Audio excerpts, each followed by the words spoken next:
Terima kasih Bang. Selamat tahun baru.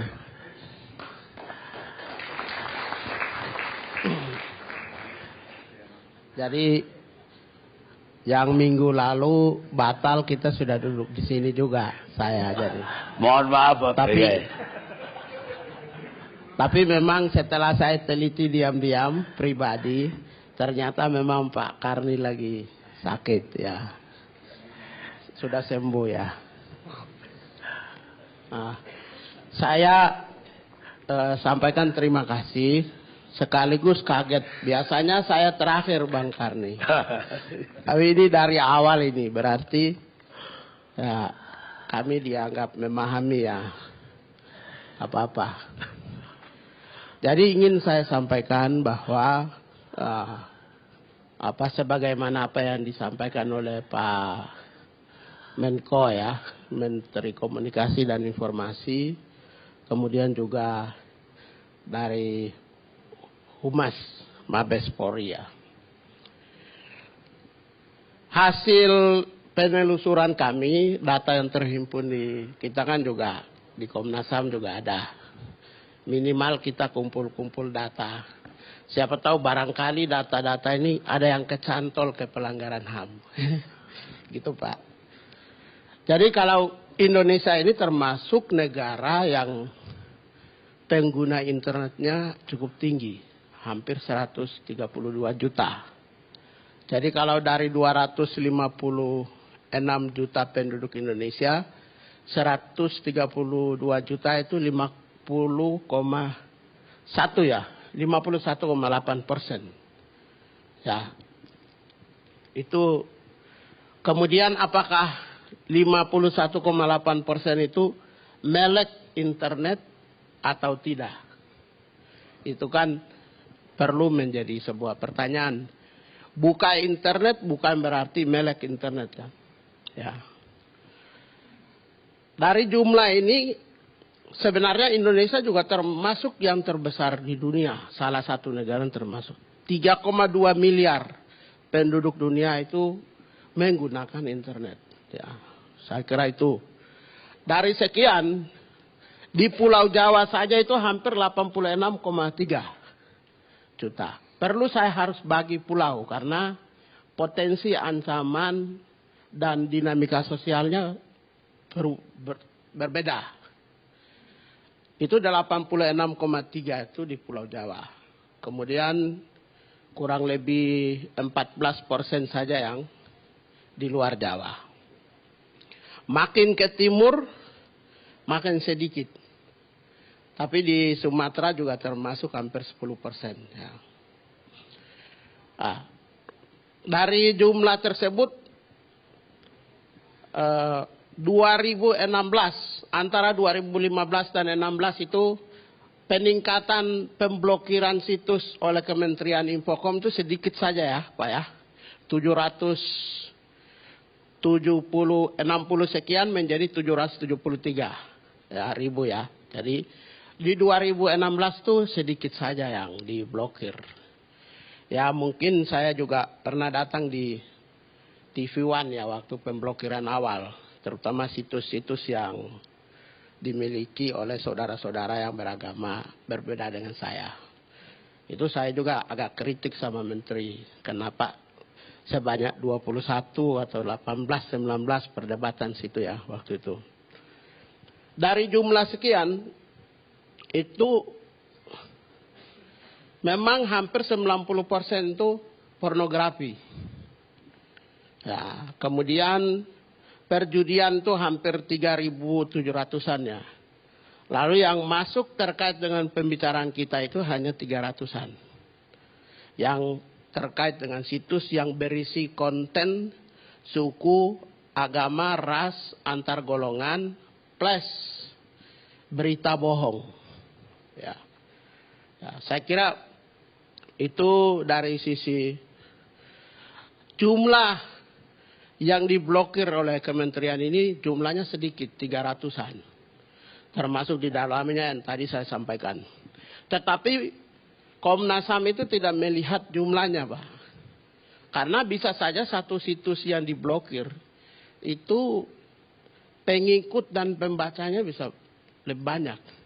Bisa juga 1-2 situs yang diblokir, pembacanya itu-itu saja. Jadi saya berpandangan bahwa 300-an itu termasuk yang cukup tinggi.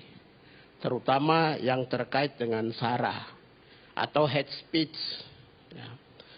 Hate speech kan juga dari sisi Komnas HAM atau teman-teman itu juga masih mempertanyakan definisi maupun penggunaan dan penegakan hukumnya. Saya kira itu. Kemudian pertanyaannya kemudian, apakah pemerintah memiliki kewenangan untuk bisa blokir?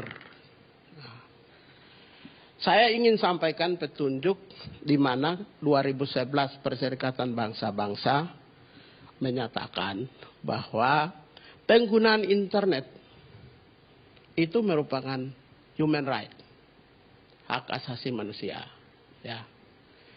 Saya kira bahwa Perserikatan Bangsa-Bangsa itu menyadari bahwa milenium sekarang adalah milenium dunia tanpa batas.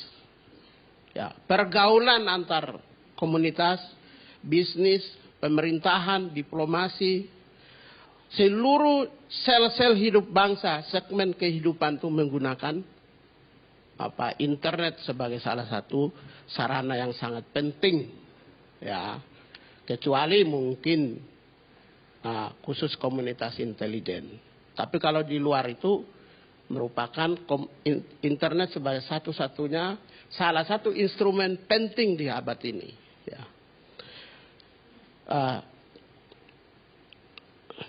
Kemudian saya juga ingin sampaikan bahwa persoalan pengisian konten atau pengungkapan ekspresi, kebebasan, itu sudah dijamin Pak Menko, sudah dijamin oleh undang-undang. Undang-Undang Dasar 45 pasal 28 menghormati betul tentang kebebasan itu. Undang-Undang 5, Undang-Undang nomor 12 tahun 2005 tentang ratifikasi Kovenan Sipil dan Politik. Pasal 19 ayat 2 itu secara tegas menegaskan tentang penghormatan dan penghargaan terhadap kebebasan ekspresi. Kebebasan untuk menyampaikan pendapat, informasi, menerima informasi dan memberikan kepada orang lain. Jadi saya kira kebebasan itu harus dilestarikan. Undang-Undang Hak Asasi Manusia juga menyatakan demikian. Maka sangat wajar apabila komunitas pembela human rights masih konsisten dan meragukan, menyangsikan Undang-Undang ITE. Sampai sekarang masih belum menerima loh Pak.